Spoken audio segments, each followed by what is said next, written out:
Alright, we have a special just reasoning for you today. And we're reasoning on Jamaica's independence.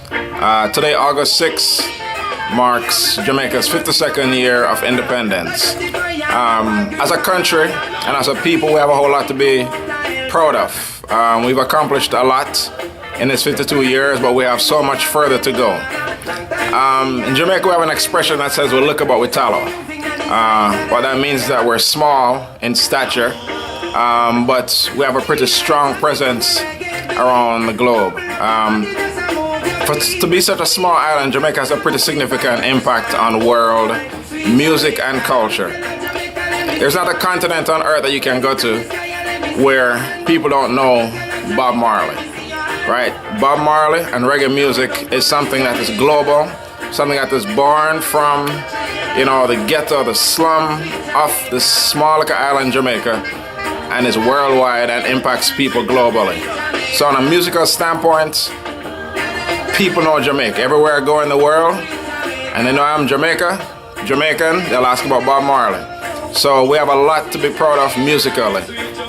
Sports-wise, as I'm wearing my shirt, Usain St. Leo Bolt, we've had a tremendous impact on the world sports-wise as well. Every Jamaican is so proud of the accomplishments of, Usain Bolt and, Shelly-Ann Fraser and Veronica Campbell and all our track athletes. We've done a great job.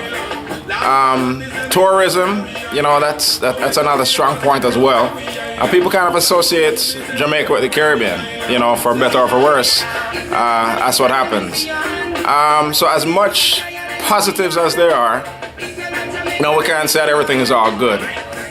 We're proud of all that we have accomplished, but if you look at, me, the reason why I'm here in the United States, the reason why there's so many Jamaicans worldwide in so many other countries, is that Jamaica is not doing enough to provide opportunities for our citizens. There are many things to shake your head at in Jamaica. I mean, our leaders, I won't be negative, they need to do better in presenting opportunities and looking out for the people in general. There are so many resources that we have that have been sold off to foreign interests and is not providing a lot of benefit for Jamaican people.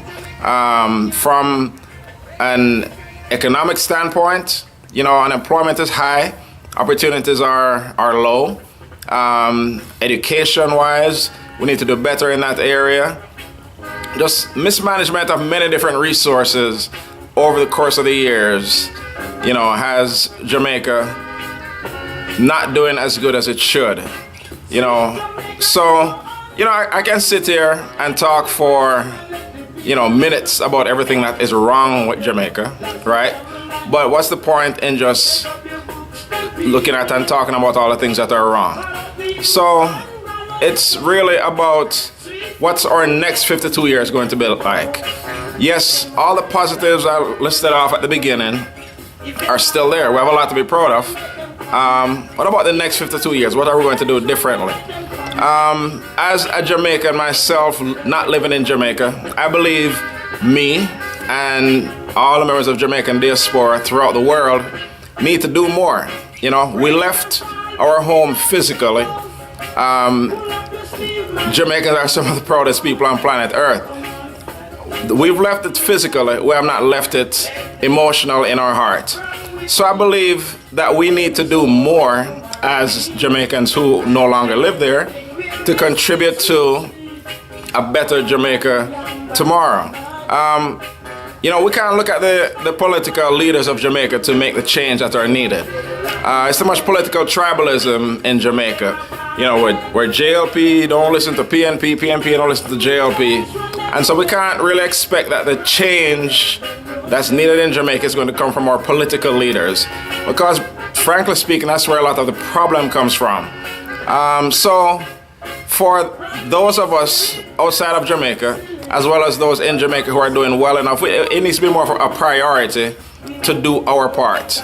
So, as me, one individual, if I can adopt one cause in one community in Jamaica, and if you take that and you multiply that times the millions of people, Jamaicans around the world, we can make a difference. We can make a difference in providing opportunities, funding entrepreneurs, all the different things that, we realize that Jamaica can be, but lack, investment, right? So I'm not talking about investment that's going to come in and own everything, like a lot of the hotels that you see in Jamaica that are owned completely by foreign interests. They come in and you go and you spend your money in this hotel, and that money comes and it goes straight to Spain or wherever, some other country.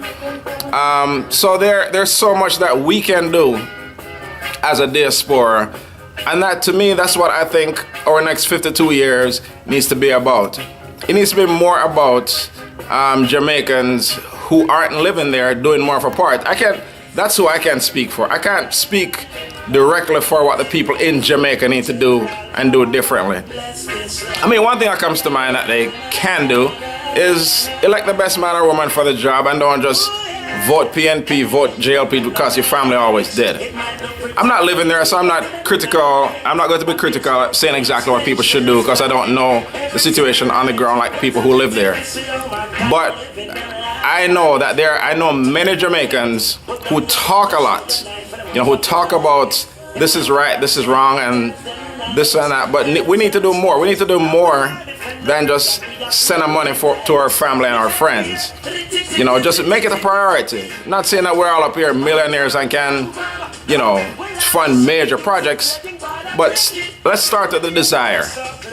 Let's start with the desire and say that I am going to do my part to make sure Jamaica has a better 52 years than it had its first 52 years. So, we're all tremendously proud to be Jamaicans, and we want to see the best for our country going forward. We need to encourage our youth and empower them in everything that they're good at, whether it be computer technology, whether it be sports, whether it be music, medicine, whatever it may be. We need to encourage our youth. We need to support our youth with our time, with our dollars, because that, as the old saying, I believe the children are the future. Yes, that is who the future is going to come through our younger generation. So we have to do more to support them. So that's my reasoning on Jamaican independence. I'm a very proud Jamaican. Most Jamaicans are that way. So let's make a commitment that our next 50 years, when we sit there and we reason 50 years from now, when I'm 60 years old, we can sit here and talk about the different direction that Jamaica is going in now, because we committed to our nation. We didn't rely on this leader and that leader to get it done. We decided if Jamaica is going to have a better tomorrow, it is up to me. If it is to be, it is up to me. That's my reason on Jamaican independence. One love. Eternal Father, bless our land, guide us with thy mighty hand. Next 50 years will be much greater. Bless up.